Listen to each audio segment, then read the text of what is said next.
Y sin más le paso la palabra entonces a Jorge Benavides, viceministro.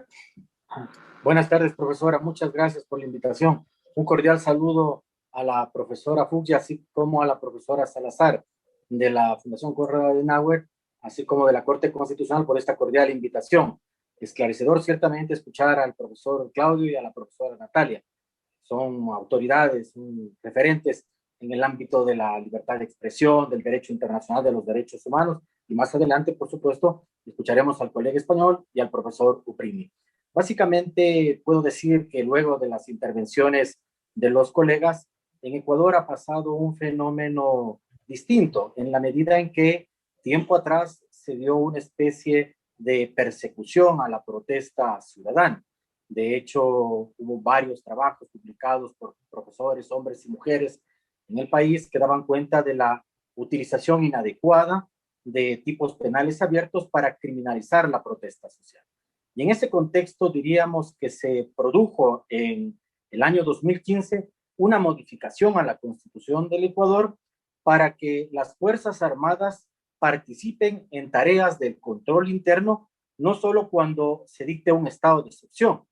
Y lo más grave de aquella ocasión es que dicha modificación a la Constitución fue incluso avalada por anteriores conformaciones de la Corte Constitucional.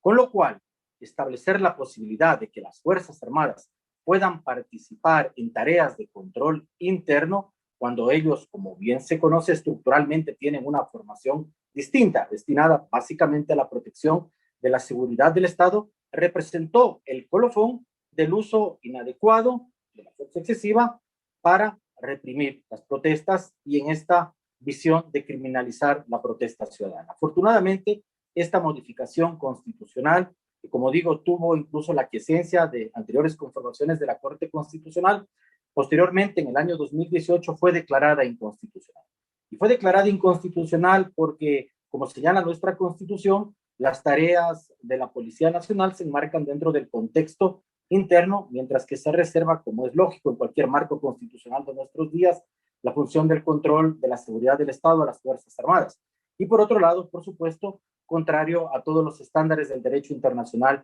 de los derechos humanos, que en sendas jurisprudencias, sentencias de la Corte Interamericana de los Derechos Humanos ya han establecido algunos criterios al respecto. Esto como un primer paso para señalar que hubo un momento, ciertamente las cosas no es que de un momento a otro hayan cambiado, porque siempre la construcción del Estado constitucional es un tema complejo, lleva tiempo, pero diríamos que en anteriores oportunidades, teniendo unas conformaciones de la Corte Constitucional en exceso diferentes a la función ejecutiva, incluso se llegó a aprobar una enmienda a la Constitución que normalizaba la intervención de las Fuerzas Armadas para tareas de control del orden interno. Reitero, en el año 2018 se declaró inconstitucional esta enmienda que facultaba participar a las Fuerzas Armadas, no solamente cuando se haya dictado un estado de excepción. Por otro lado, podemos decir que la Corte Constitucional actual, ya a partir de la pregunta central que guía este panel, donde se puede ver mecanismos o actuaciones o el rol que juegan los jueces constitucionales para defender la protesta social, diríamos que existen algunas decisiones, entre ellas unas enmarcadas en lo que es el control constitucional de acto normativo, concretamente la sentencia número 33-20-in de inconstitucionalidad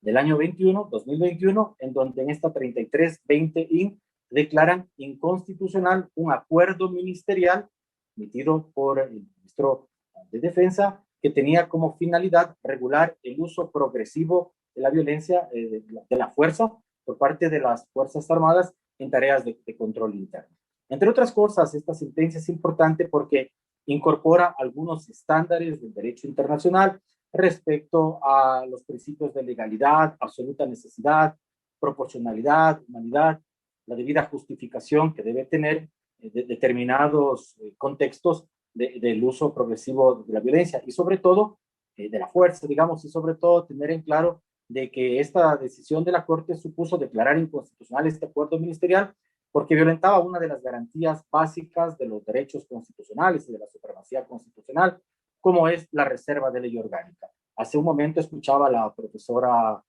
Natalia Cabo, justo que comentaba de que por medio de normativa infralegal se iba desarrollando determinados aspectos que deben serlo por ley, una garantía básica de los derechos, la reserva de ley orgánica. Concretamente, en esta decisión que se declara inconstitucional este acuerdo ministerial, por un lado está que se estaba tratando por medio de una normativa infralegal, como es un acuerdo, asuntos que corresponden a una reserva de ley orgánica. Por otro lado, estaba el hecho mismo de cómo debe ser comprendida el uso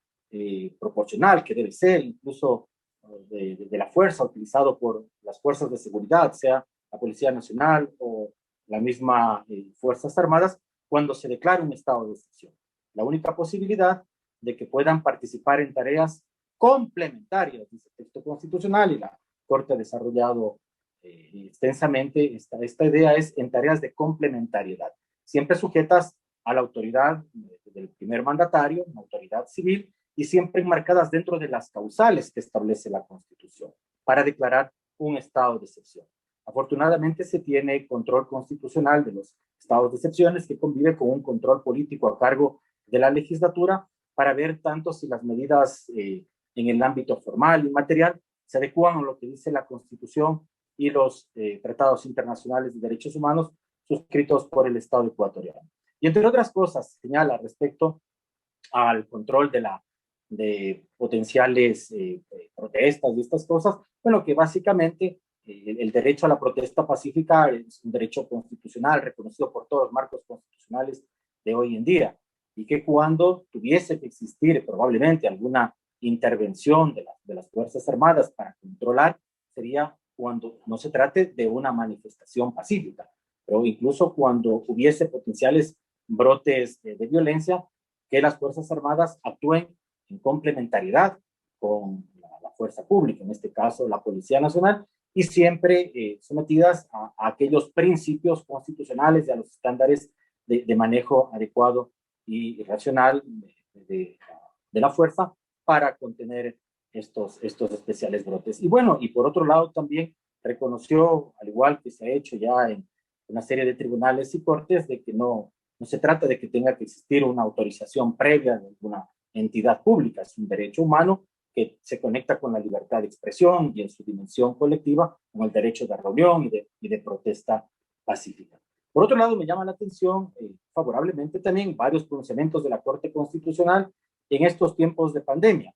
El Ecuador, al igual que el resto de países de la región y del mundo, para controlar adecuadamente los problemas serios que supuso la crisis sanitaria, ha acudido a medidas extraordinarias por parte de la función ejecutiva para tratar en la mayor medida de lo posible manejar adecuadamente estas crisis. Y en ese contexto, por ejemplo, se han dictado al menos 5 dictámenes de los estados de excepción, en donde la Corte ha hecho una relación importante respecto al principio clave de la participación política. Si uno coge cualquier manual o curso que dé cuenta del modelo constitucional ecuatoriano, reparará en la idea de la interculturalidad, lo propuso en el tema de los derechos, de las garantías, y esta idea transversal que recorre toda la Constitución relativa a la participación democrática de los ciudadanos en la toma de decisiones públicas. Y en ese sentido, por ejemplo, ha determinado la Corte en el dictamen 120, 220, 320, 520, 720, 720 la necesidad de contar con la participación de los ciudadanos, tanto en una dimensión del manejo de la crisis sanitaria como tal, a través de principios que informan a la participación, que está en el artículo 95 de la Constitución, como el control de cara, por ejemplo, a adquirir de manera transparente el tema de los medicamentos para superar la crisis, y por otro lado la participación informada, e incluso ha señalado que hay un derecho a la protesta pacífica contemplado constitucionalmente y establecido incluso algunas reglas para buscar la idea de distanciamiento con la finalidad de que no se limite excesivamente este derecho o no haya restricciones que potencialmente dificulten de manera no proporcional posibilidad de que los ciudadanos se puedan manifestar. En otro contexto, me parece importante recordar el dictamen 519 que se dio precisamente en octubre del 2019 en Ecuador, igual que en otros países de la región. Han sido años convulsos, años complejos, sobre todo por reformas de carácter económico. Y en aquella ocasión, bueno, hubo unas protestas complejas y se dictó un estado de excepción por el entonces presidente de la República, invocando la causal de grave conmoción interna. En el caso de los dictámenes dictados por la pandemia, la causal es calamidad pública, y en el caso, digamos, de protestas políticas que se vuelva complejo su manejo, es la causal de grave conmoción interna. Y en este dictamen 519-EE del año 2019, la Corte Constitucional desarrolló algunos temas relativos al derecho a la protesta pacífica, incorporando varios elementos del derecho internacional de los derechos humanos. Y me parece que incluso fue un antecedente importante de cara a la decisión que comentaba en control constitucional de acto normativo respecto a señalar de que los ciudadanos tienen el derecho a la libre expresión, que en una dimensión colectiva se relaciona con el derecho a la participación, a la reunión, a la protesta pacífica. Y en esa medida, cualquier intervención del poder público si trataría de limitar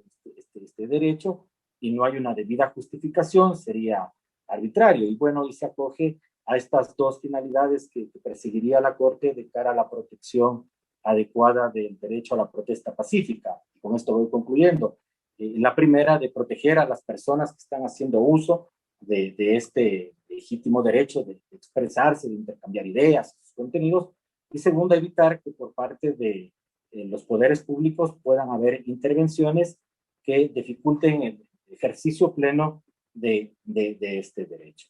Creo que es importante reconocer que en los últimos tiempos, y esto es el tema del siguiente panel, entiendo, en términos de independencia de los jueces de las altas cortes y concretamente en la Corte Constitucional del Ecuador, es plausible esos niveles de independencia que se han ido estableciendo en los últimos tiempos, sobre todo en la última conformación, ya que como señalan los cursos y los manuales, si se tiene una justicia constitucional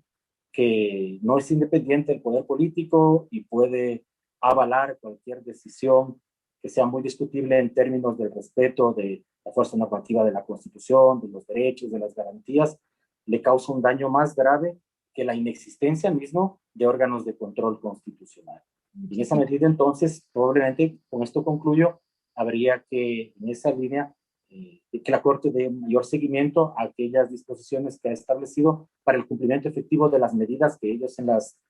sentencias y en los dictámenes han establecido. Gracias a ustedes.